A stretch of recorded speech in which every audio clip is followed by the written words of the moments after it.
Considering its track record, it is remarkable anyone still gives two hoots about the Nobel Peace Prize. Former nominees include the Tsar of Russia, Kaiser Wilhelm II, Hitler, Stalin, Mussolini, Evita Peron and the fake language of Esperanto.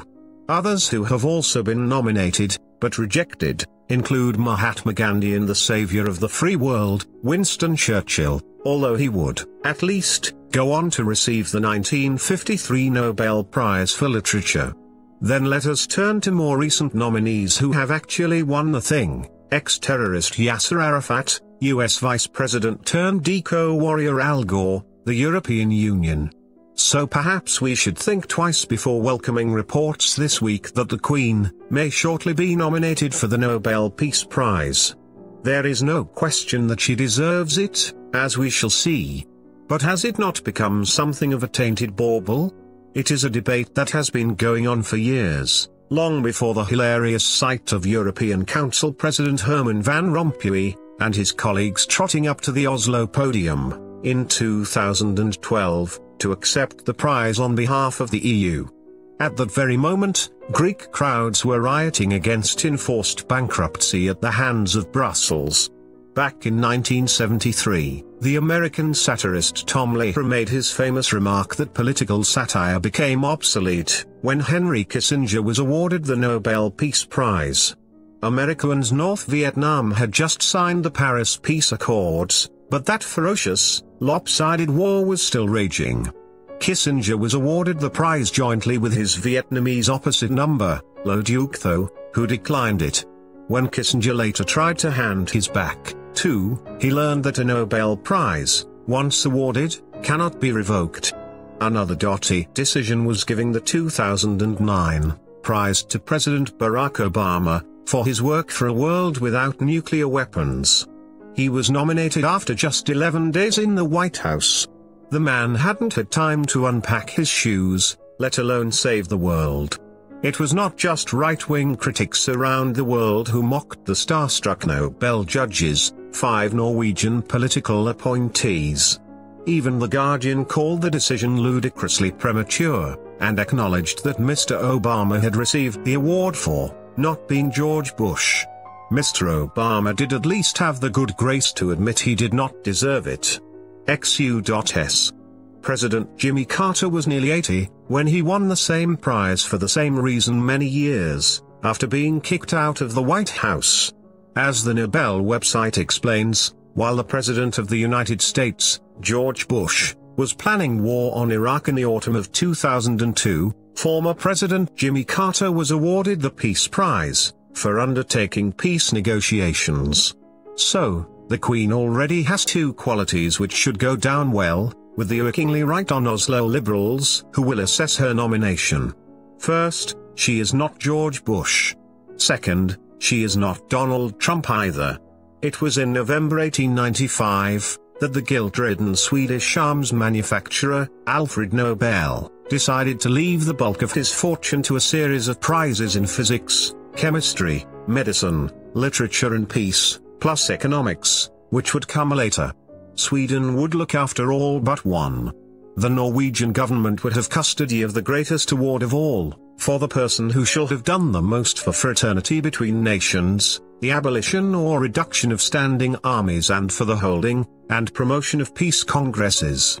The rules state that all nominations must be in by February 1st each year, and must remain secret for 50 years. So we won't know the full story behind any royal nomination until 2069. What we have thus far are reports that certain Commonwealth countries are quietly planning to put the Queen's name forward, and will discuss it further at their summit in London next week. As head of the Commonwealth, the Queen will formally open proceedings at Buckingham Palace. It is expected to be the largest summit ever staged in Britain. That in itself illustrates the regard the 53-nation Commonwealth has for the Queen. She has been very much more than a symbolic figurehead during her 66 years in charge. It is why her Nobel nomination would surely carry great clout. It was the Commonwealth which led the charge against apartheid. Hence, One of Nelson Mandela's first acts on being elected president of a free South Africa was to rejoin the Commonwealth and invite the Queen to visit. It was the Commonwealth which averted all-out civil war in Rhodesia and led to the creation of Zimbabwe. While the regime of Robert Mugabe would eventually prove monstrously corrupt, resulting in Zimbabwe's exit from the Commonwealth, all the signs point to readmission now that Mugabe has been toppled. The Queen did not just sit and watch all this happen. She was in the thick of it at key Commonwealth meetings, keeping the peace as quarrels broke out over issues such as sanctions, usually with Margaret Thatcher on one side and everyone else on the other. It is beyond question that without her quiet but firm diplomacy, the whole organization would have imploded. Along the way, it has helped usher in democracy and avert civil wars in places as far afield as Africa and the Pacific. Yes, it has numerous problems and some very dodgy members. But there have been so many other achievements, at a human level via a vast network of Commonwealth organizations, and charities which operate beyond the grasp of politicians and bureaucrats.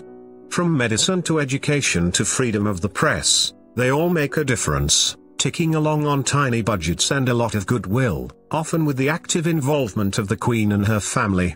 The Queen's own Diamond Jubilee Trust is currently using the funds from her 2012 celebrations to bring about an extraordinary achievement, the complete elimination of avoidable blindness across the Commonwealth.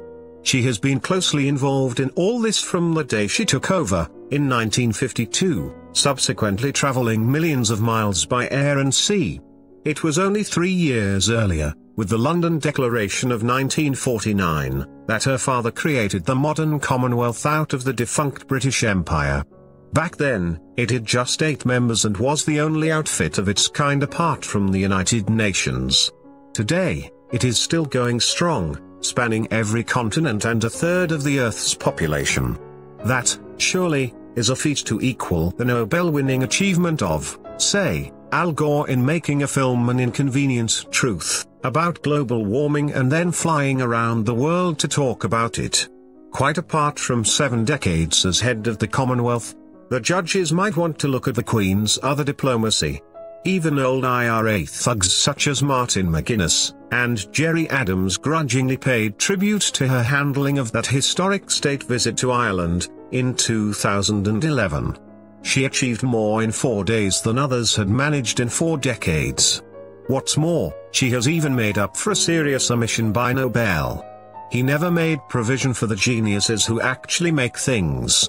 So she has created the Queen Elizabeth Prize for Engineering, a global £1 million award regarded as the Engineers' Nobel. While the people behind the Queen's nomination are at it, why not submit a joint royal proposal? The Duke of Edinburgh's award has now helped change the lives of more than 6 million young people, in over 140 countries. The Duke was also a founder of the World Wildlife Fund, which paved the way for outfits like Greenpeace and Friends of the Earth. Even Al Gore must concede that this beats making a movie. Unbeknown to the Duke, he himself was actually nominated for the Nobel a decade back, in recognition of a lifetime's work for the greater good of mankind. Churchill was nominated many times, as was Gandhi. Might the Duke not be put forward once again? The Queen will certainly not want to know the details of any Nobel campaign on her behalf. I am sure she will find the whole idea excruciating and very un-her. It is said that the only prize which preoccupies her is one which has eluded her all her life, the Derby. But if the Nobel Committee want to restore the credibility of their great prize, they should seriously consider a world figure who was peacemongering long before they were all born and is still at it.